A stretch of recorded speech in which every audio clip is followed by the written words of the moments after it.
신학검증은 누구 한 사람을 이렇게 아주 잘못한 것들을 잡아가지고 아주 어떻게 해버리겠다 뭐 이런 마음에서 시작되는 건 아니죠. 안녕하세요. 나무십자가교회 이찬양 목사입니다. 안녕하세요. 뿌리 깊은 교회 윤대근 목사입니다. 안녕하세요. 보금자리교회 안중현 목사입니다. 네, 반갑습니다. 자, 그러면 신학검증 한번 해볼까? 신학검증이란 무엇입니까? 신학검증은 한 명의 목회자 혹은 신학자의 신학을 점검하는 그런 과정이겠죠. 네, 신학검증은 목회자와 신학자의 신학을 검증하는 겁니다.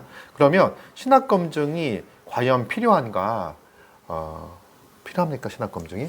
신학검증은 굉장히 필요하죠. 네, 신학검증이 굉장히 필요하다. 신학검증이 필요하다고 생각하십니까? 네, 필요하다고 봅니다. 네, 그런데 누가 신학검증을 하겠다. 우리 안종현 목사님에게 신학검증을 하겠다 그러면 어때요? 별로 좋지는 않을 것 같습니다. 네. 네. 그러나 신학검증은 꼭 필요한 거다라고 이야기했는데 이 신학검증을 또 해야 하는 그 필요성에 대해서 한번 말씀해 주시면 감사하겠습니다. 신학검증 자체는 사실 목회자들에게는 굉장히 부담스러운 일인 건 사실입니다. 그러나 그럼에도 불구하고 신학검증은 굉장한 공익성이 있기 때문에 반드시 해야 된다는 생각이 들고 실제로도 이런 신학검증을 교단에서 또 이렇게 진행하고 있는 것들을 우리가 보게 됩니다. 신학검증을 하는 유익이 뭔가 이렇게 생각해 볼 때 목회자도 사람이다 보니까 실수를 할 수 있고 잘못된 것들을 이렇게 가르칠 수 있는 위험성이 언제든지 도사리고 있는 거죠. 그렇기 때문에 이 목회자가 자기에게 맡겨진 양무리들을 잘 양육하고 바르게 교육할 수 있기 위해서는 이 신학검증을 잘 받고 또 이렇게 바른 신학을 잘 가르칠 수 있기 위해서 노력하는 것들이 필요하겠다 이런 생각이 듭니다. 네, 목회자가 이 하는 일이 워낙 중요하고 그런 일들이 영향력이 크기 때문에 사실 우리가 한 편의 설교를 통해서도 한 사람의 영혼을 또 영원한 이 운명을 결정지을 수 있다 이렇게 생각할 때 이것이 중요하다고 할 수 있겠죠. 네, 그러면 목회자는 이제 끊임없이 자신의 설교와 자신이 가르치는 이 내용에 대해서 또 먼저는 스스로 점검하고 검증해야 되고 또 다른 이들로부터 검증받아야 되는 게 당연하다. 그런데 오늘날 이제 한국 문화를 보면은 좀 이제 정서적으로 누군가가 신학 검증을 받는다 그러면 좀 이렇게 기분이 나쁘고 또 나를 해하려고 하고 이렇게 공격을 가하는 것 같은 느낌들을 받는 경우들이 있는데 좀 이렇게 건전한 신학 검증의 문화들이 한국 교회 내에서 생겼으면 좋겠다 이런 마음을 가지고 이렇게 방송을 시작하게 되었습니다. 자, 그러면 신학 검증의 목적이 무엇입니까? 신학검증은 누구 한 사람을 이렇게 아주 잘못한 것들을 잡아가지고 아주 어떻게 해버리겠다 뭐 이런 마음에서 시작되는 건 아니죠. 신학검증은 누군가 이렇게 형제를 가지고 실수한 부분이 있다면 잘못되거나 부족한 부분들을 잘 보완해서 바른 신학을 가지고 목회를 잘 할 수 있도록 돕고자 하는 게 그 목적이라고 좀 할 수 있을 것 같습니다. 신학 검증이 아까 이제 좀 필요성 얘기를 했는데 모든 사람이 그 가르침에서 또 점검받을 필요가 있고 또 잘못될 수 있는 그런 여지가 있기 때문에 형제를 잘 바른 길로 또 특별히 바른 목회의 길로 갈 수 있도록 도와주기 위해서 또 잘못되거나 부족한 부분들을 또 잘 보충하기 위한 그런 목적에서 하는 신학 검증이 바른 목적이 되겠다 생각합니다. 그러면 이제 신학 검증을 하는 이유가 잘못된 가르침들을 이렇게 또 보완하고 또 지적하여 고치게 해서 바른 목회를 하게 하는데 그래도 고치지 않으면 수정하지 않으면 어떻게 해야 됩니까? 목회자가 이렇게 이단 사상 혹은 잘못된 신학을 계속해서 가르침에도 불구하고 그걸 지적해 줬는데 그거를 고치지 않는다. 그런 경우는 우리가 적절한 좀 조치를 취해야 된다는 생각이 듭니다. 왜냐하면 이 목회자 한 사람의 문제가 아니고 이 목회자를 통해서 설교를 듣거나 또 양육을 받는 모든 성도들이 그 잘못된 신학으로 인해서 그 폐해를 감당하게 되거든요. 그렇기 때문에 반드시 이 잘못된 가르침을 가르치지 못하도록 막는 그런 조치들이 필요합니다. 네. 그러면 이제 그 목회자와 신학자들의 신학을 검증할 때, 점검할 때 이 신학 검증, 점검의 대상이 되는 게 뭐라고 할 수 있죠? 뭐 가장 목회자로서 가장 대표적인 설교부터 해서요. 뭐 강의, 또 출판물, 저작이라든지 혹은 또 인터넷에 올린 글들 뭐 이런 것들이 다 점검할 수 있는 그런 대상이 된다 할 수 있겠죠. 그 일반적으로 이제 신학 검증을 할 때 신학 검증이 대상이 되어지는 설교라든지 강의 혹은 출판물, 책 이런 것들이 있을 텐데 이런 것들을 전체를 두고선 사실은 검증하기가 어렵죠. 그래서 문제가 되는 발언이라든지 문제가 되는 사상 이 부분을 이제 발췌해 가지고 점검을 의뢰하거나 또 점검을 하게 될 거예요. 이럴 경우에 이제 문제가 되어지는 게 이제 뭔가 이렇게 좀 주의해야 될 게 뭔가 한번 말씀해 주시면 좋을 것 같아요. 모든 저작이나 또 모든 내용을 다 검증할 수 없다. 이게 이제 현실적인 문제겠죠. 모든 것을 다 본다면 가장 객관적이고 또 중립적으로 검증할 수 있겠지만 그게 불가능하기 때문에 이제 가장 문제가 되는 지점들을 뽑아서 하게 될 텐데요. 그때에도 문맥 전체 흐름 속에서 이 내용이 오해되지 않을 정도로 또 충분한 문맥의 고려 이런 것들이 있어야지 이게 제대로 된 신학 검증 방법이 되겠다 할 수 있겠네요.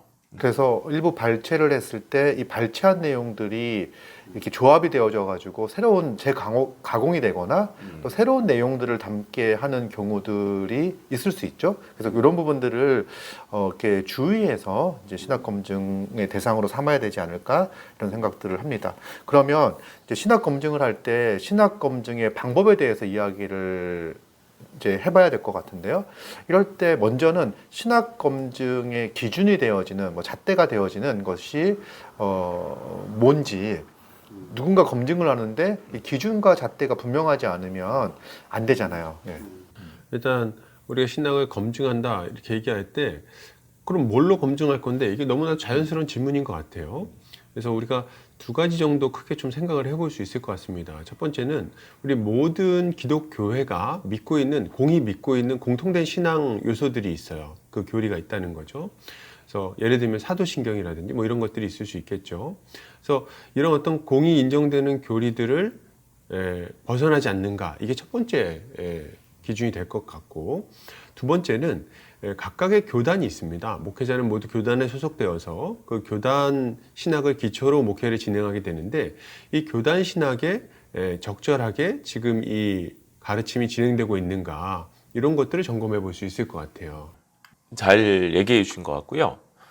역사적으로 좀 본다면 초대교회 때부터 가져왔던 그런 사도적 가르침, 사도적 성경에 대한 이해 이런 것들이 가장 근간이 될 것 같고요.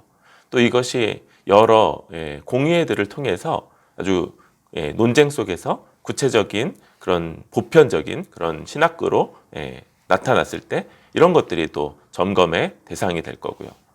그러면서 이제 종교개혁 이후에 종교개혁자들이 이 로마 카톨릭, 잘못된 로마 카톨릭에 대항해서 주장했던 바 이런 것들이 또 우리 모든 개신교 교회들이 공유하고 있는 그런 점검이 내용이 되고, 이제 그리고 나서 이제 방금 말씀하셨던 개 교단의 그런 신학들이 또 마지막 점검 부분이 될 수 있겠다 생각됩니다.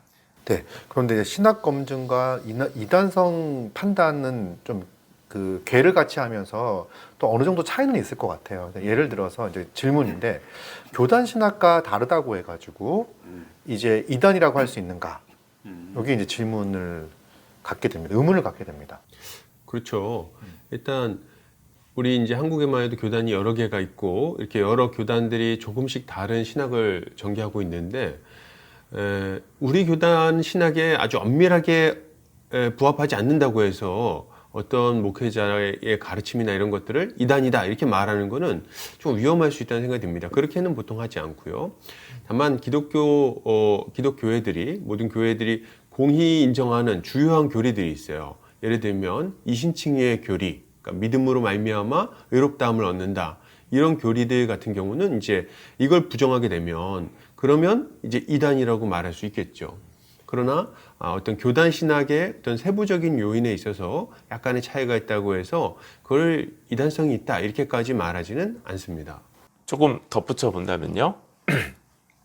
잘 말씀해 주신 것 같고, 예, 이 개신교 교단들은 서로를 이단이라고 하지 않죠.